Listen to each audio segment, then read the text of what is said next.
Bienvenidos.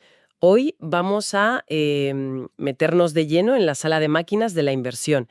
Vamos a destripar dos conceptos que están por todas partes: rentabilidad y riesgo. La idea es ir más allá de la definición de diccionario y entender de verdad cómo se miden y, sobre todo, cómo bailan juntos dentro de una cartera. Exacto, porque todo el mundo habla de ellos, pero, a menudo se quedan en la superficie. Hoy la idea es empezar por la rentabilidad, qué es y cómo se intenta, predecir. Luego nos pondremos el casco para explorar el riesgo, que es mucho más que un simple número. Y terminaremos con la parte más interesante, cómo al combinar activos el resultado puede ser algo totalmente inesperado. Perfecto.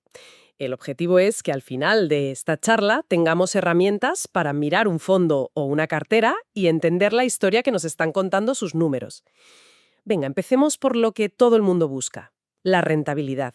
¿Cómo medimos lo que algo ha ganado? Pues, tenemos dos formas de mirarlo. Con el retrovisor o mirando por el parabrisas. Con el retrovisor vemos la rentabilidad histórica. Esto es un dato puro y duro, un hecho. Compraste por 100, vendiste por 150. Ganaste un 50%. Exacto, no tiene más misterio. Claro, es una foto del pasado. El problema es que en finanzas hay un aviso legal grabado a fuego en todas partes: rentabilidades pasadas no garantizan rentabilidades futuras. Y es el mantra más importante que existe. El ejemplo de las letras del Tesoro en España es brutal. Hace unas décadas te daban un 15% y se consideraban lo más seguro. En 2018, lo más seguro te daba una rentabilidad negativa. Si solo hubieras mirado por el retrovisor, el golpe contra la realidad habría sido tremendo. Vale, entonces el pasado es una referencia, pero no un mapa del futuro. Por eso intentamos calcular la rentabilidad esperada. Y aquí es donde la cosa se pone más artística que científica, ¿no? He visto que hay un método que es básicamente hacer una media del pasado. Sí, es el método más simple.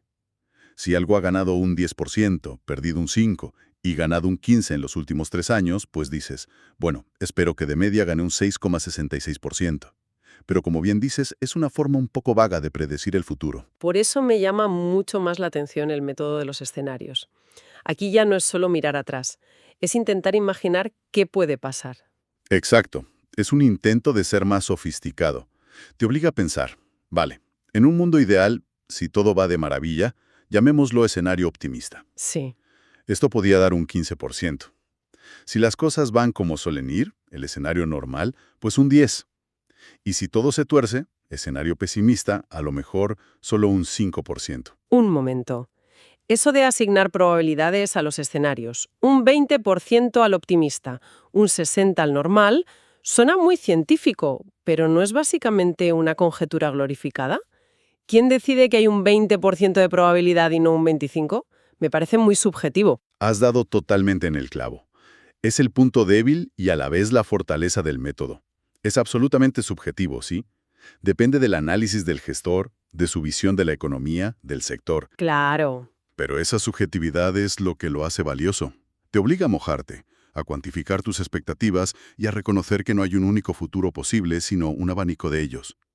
La rentabilidad esperada final, que sale de ponderar cada escenario, no es una profecía.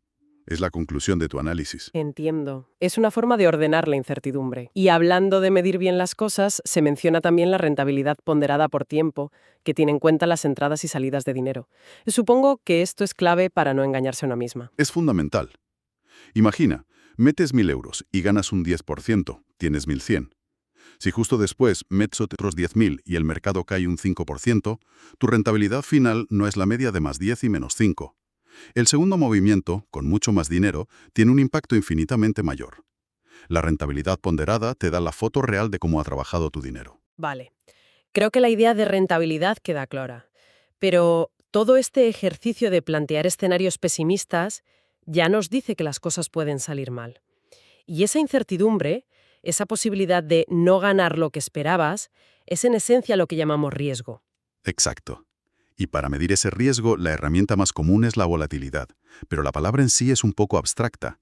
A mí me gusta pensar en ella no como un número, sino como una descripción del viaje que vas a tener como inversor. ¿A qué te refieres con el viaje? Pues mira, imagina dos barcos que van al mismo destino. Ambos te prometen llegar con una ganancia del 10%. El primero es un crucero de lujo, estable, que se mueve poco. Tiene una volatilidad del 5%. El segundo es una lancha rápida en medio de una tormenta. Sube y baja olas de 10 metros, pega unos bandazos brutales, pero también llega al destino con un 10%. Esa es una volatilidad del 20. El resultado final es el mismo. Es el mismo, pero la experiencia es radicalmente distinta. Y lo más importante, en la lancha rápida muchos pasajeros se marean y saltan por la borda a mitad de camino, presos del pánico. Qué buena analogía. O sea, la volatilidad mide los sustos que te vas a llevar por el camino. Y matemáticamente, ¿cómo se captura esa sensación de vértigo? La idea es bastante intuitiva, la verdad, aunque la fórmula parezca un jeroglífico. Simplemente calculas la rentabilidad media de un activo a lo largo del tiempo, ese sería el crucero tranquilo, y luego mides cómo de lejos se ha desviado cada año de esa media. Mides la magnitud de los sustos. Después, una serie de pasos matemáticos simplemente agregan todos esos sustos en un único número. Cuanto más grandes y frecuentes son, más alta es la volatilidad. Y esto nos lleva a una de las reglas de oro. A mayor volatilidad, a un viaje más movido, deberíamos exigirle una mayor rentabilidad esperada. Nadie se sube a la lancha rápida si el crucero le promete lo mismo. Nadie en su sano juicio, al menos. Por eso los activos de renta variable, que son la lancha rápida, históricamente ofrecen más rentabilidad a largo plazo que los bonos o los depósitos, que son el crucero. Es la compensación por aguantar el mareo. Dentro de esta idea de volatilidad aparece otro concepto, la beta. Se dice que mide la sensibilidad de un fondo respecto a su mercado de referencia. Sí, la beta es una medida de volatilidad, pero con un matiz muy interesante. No mide cuánto se mueve un fondo en el vacío, sino cuánto se contagia de la euforia o el pánico del mercado en general. Ah, o sea que la beta es casi una medida psicológica. ¿Mide el nivel de FOMO o de pánico del gestor? Uno significa que el fondo es un clon del mercado. Si el IBEX sube un 10%, el fondo sube un 10%. El gestor va con la manada. Una beta de más de 1, digamos 1,5, significa que el fondo tiene un FOMO brutal. Se apunta a la fiesta el primero. Totalmente. Cuando el mercado sube un 10, él sube un 15 para no quedarse atrás. Pero claro, también se contagia del pánico. Y cuando el mercado cae un 10, él se desploma un 15. Y una beta menor que 1 sugiere una estrategia más independiente, un gestor que va más a su aire. Quizás es más aburrido en las subidas, pero que te deja dormir mucho mejor por la noche en las caídas. Vale, este es un matiz clave. Ahora juntemos las piezas. Hasta ahora hemos hablado de activos individuales, de su motor, la rentabilidad, y de lo movido que es su viaje, la volatilidad. Pero nadie invierte todo su dinero en una sola cosa. Invertimos en carteras, en cestas de activos. ¿Cómo cambia el riesgo cuando metemos varias cosas en la misma cesta? Aquí es donde pasa la magia. Y la palabra mágica es correlación. El riesgo de una cartera no es, pero ni de lejos, la media del riesgo de sus componentes. La interacción entre ellos lo cambia todo. Esto es la famosa diversificación, el no poner todos los huevos en la misma cesta, pero la correlación es lo que explica por qué funciona. Exacto. Piensa en la correlación como la relación entre un vendedor de helados y un vendedor de paraguas en un chiringuito de playa. Tienen una correlación negativa casi perfecta. Claro. Es al revés. Si tú eres el dueño de los dos negocios, tu cartera de ingresos es increíblemente estable. Llueva o haga sol, siempre entra dinero. Has combinado dos negocios volátiles para crear un ingreso estable. Ese es el sueño, la correlación negativa. Pero en el mundo real, la mayoría de activos tienden a moverse más o menos en la misma dirección, tienen correlación positiva. Sigue funcionando la diversificación ahí. ¿Sí? Y este es el punto que a menudo se nos escapa. Imagina que tienes el negocio de helados y, para diversificar, montas un negocio de refrescos. Su correlación es positiva, ambos venden más cuando hace calor, pero no es perfecta. Quizás los días nublados pero bochornosos se venden más refrescos que helados. Pues bien, solo por el hecho de que no se mueven en perfecta sincronía, el riesgo total de tu cartera de chiringuito ya es menor que la simple suma de las partes. Hay una fórmula para esto, ¿verdad? La he visto y parece diseñada para asustar. Sí, la fórmula de la volatilidad de una cartera parece un jeroglífico, pero lo que nos dice es una historia muy simple. El riesgo final de tu cartera depende de tres cosas. Primero, lo arriesgado que es cada ingrediente por separado. Segundo, qué cantidad pones de cada uno, el peso. Y tercero, y esto es el ingrediente secreto, si esos ingredientes bailan al mismo son o no, que es la correlación. Cuanto menos acompasado sea su baile, más se anulan los bandazos entre ellos y más suave es el viaje del conjunto. En los ejemplos que teníamos se ve claro. Una cartera con un 60% en un fondo con volatilidad del 15% y un 40% en otro con volatilidad del 20%. Pero con una correlación positiva de 0,5, el resultado es que la volatilidad de la cartera es del 14,73%. Es más baja que la del fondo teóricamente menos arriesgado. Ese es el ajá de la diversificación. Es que es increíble. Has mezclado algo arriesgado con algo muy arriesgado y el resultado es menos arriesgado que el primer ingrediente. Es casi alquimia financiera. Y todo gracias a que no se mueven al unísono. Imagina lo potente que sería si la correlación fuera cero, o el santo grial negativa. Pero aquí me surge una duda muy grande.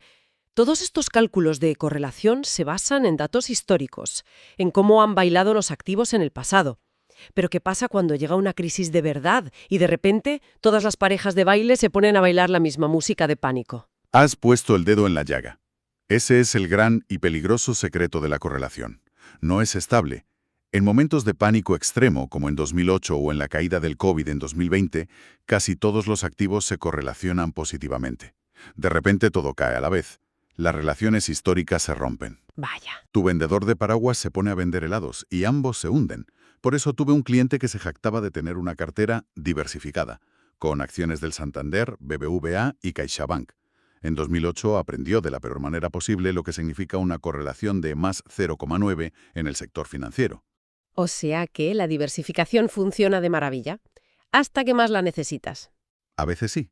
Por eso la gestión de carteras moderna no consiste solo en buscar activos con correlaciones bajas, consiste en entender qué podría hacer que esas correlaciones cambien drásticamente. Es la parte más difícil del trabajo. También por eso se buscan activos realmente descorrelacionados como ciertas materias primas, arte o estrategias de inversión muy específicas que en teoría viven en su propio universo al margen del pánico bursátil. Entonces, si recapitulamos, hemos visto que la rentabilidad es una expectativa, el riesgo es el posible mareo del viaje y la correlación es la clave para diseñar una cartera donde los distintos componentes se ayuden entre sí a estabilizar el barco. Exacto. Y que el riesgo de la cartera es una propiedad emergente. No es la suma de las partes. Es algo nuevo que nace de su interacción. La fórmula para una cartera de solo 3 activos ya es mucho más compleja. Y si sigues añadiendo, la cosa se dispara. Lo cual me deja pensando, si con 3 activos el cálculo ya es un lío, ¿cómo demonios se gestiona el riesgo en una cartera real de un fondo de inversión? Una que puede tener cientos de acciones y bonos, cada uno con su propia volatilidad y su propia correlación con todos los demás, que además cambia cada día. Pues esa es la pregunta del millón. Y nos lleva a una reflexión final para darle vueltas. En un mundo donde las relaciones entre activos son tan complejas y, como hemos visto, tan frágiles en momentos de estrés, ¿hasta qué punto podemos confiar en estos modelos matemáticos basados en el pasado? Y yendo un paso más allá, quizás el verdadero riesgo no está en la volatilidad que podemos medir, sino en la posibilidad de que el mapa que usamos para navegar todas estas asunciones sobre correlaciones de repente deje de representar el territorio